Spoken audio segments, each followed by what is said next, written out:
Peggy 12.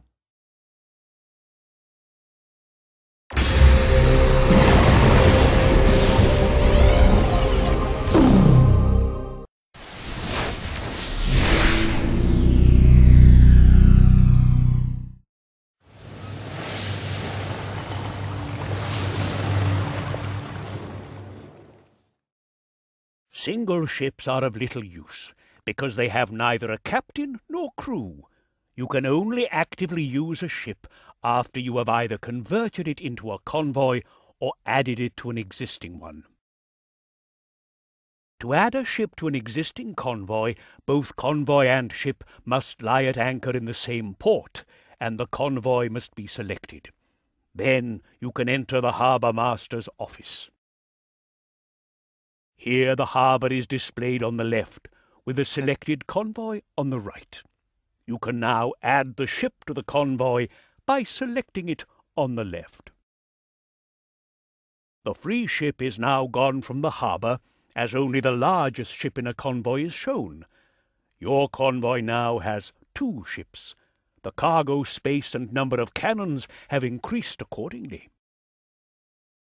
The convoy display is divided into different areas. Under Goods, you see the goods loaded. The next area is particularly interesting. It shows your convoy's fighting strength. Per convoy, you can define up to 3 ships which are to defend the convoy in case of battle. You can let these battles run in the background. You can also fight any battle yourself and control your escort ships manually. As long as no escort vessels are defined, the convoy's fighting strength is 0. The number next to that shows how great it could be if you declare the strongest ships battleships. You can have this done automatically. You can also manage your escort ships yourself, but more on that later. The important thing is that fighting strength is mostly determined by cannons and a ship's condition. But the sailors also play a major role. Your cannons reload fastest when your convoy has at least 4 sailors available per escort ship cannon. This will maximize your convoy's fighting strength. Whenever you meet another convoy on the chart, you can immediately see its fighting strength. This way, you can estimate how good your chances against that convoy would be. One more thing. The captain area lets you see how much your convoy costs per day. Every ship requires a certain upkeep, from which the captain and crew are paid. There are also additional costs for any additional sailors hired. This overview also shows you what experience your captain has. Captains automatically learn more when they perform certain tasks. For example, if a captain is often embroiled in naval battles, his battle experience increases. There are also extra teachers for captains in the Caribbean, whom you will sooner or later meet in the city taverns.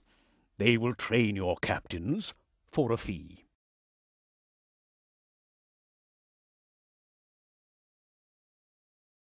If a convoy does become embroiled in a naval battle, only the 2 convoys' escort ships will fight one another.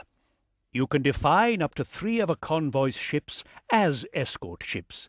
You can have them selected automatically, or you can manage your escort ships yourself.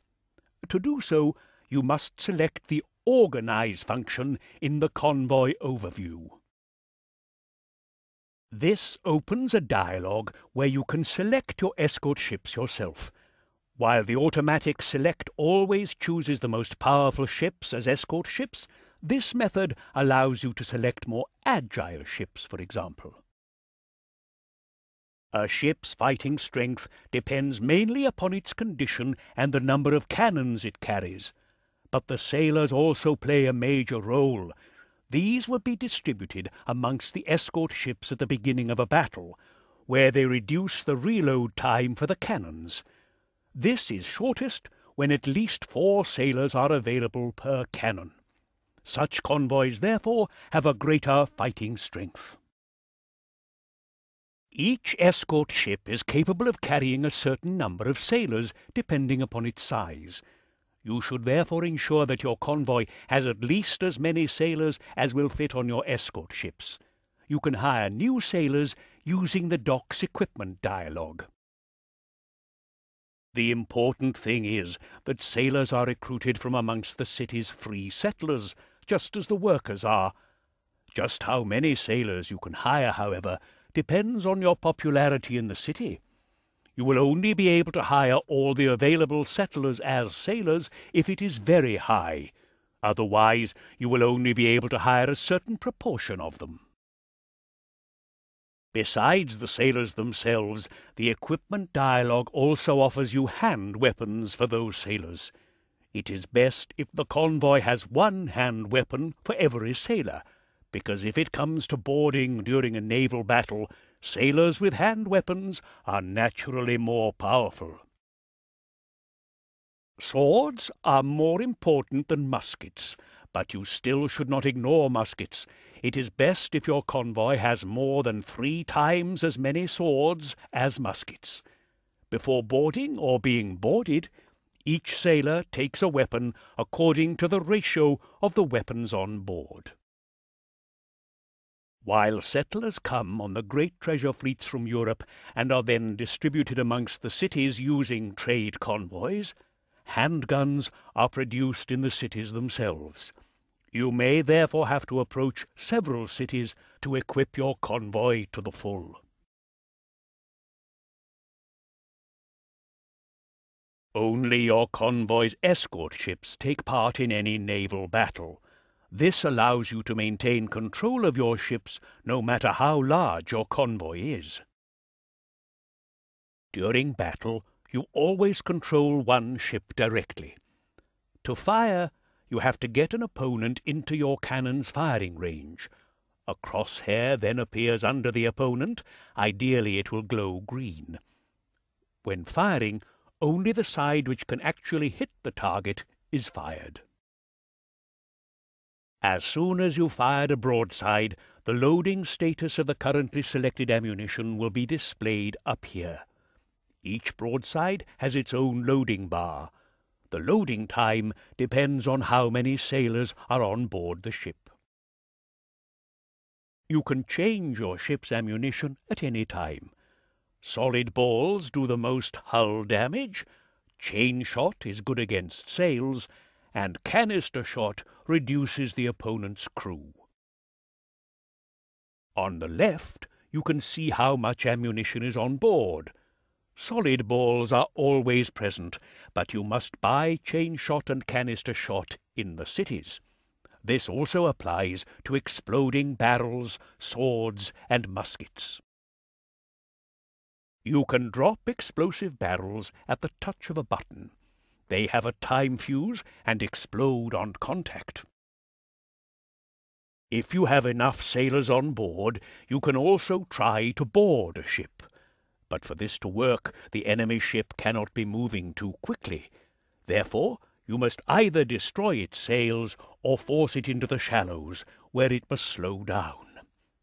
Importantly, your ship cannot fire while in boarding mode. While you are controlling your ship directly, your other ships will operate independently, but you can still give them tactical commands. These are attack my target, support, and swarm out. Be careful with that last tactic. It leads all your ships to surrender, and the battle ends, which can have dramatic consequences for your convoy. One more thing. You can reef your ship's sails just by pressing a button. This will slow your ship and give it a tighter turning radius, which can sometimes give you a tactical advantage.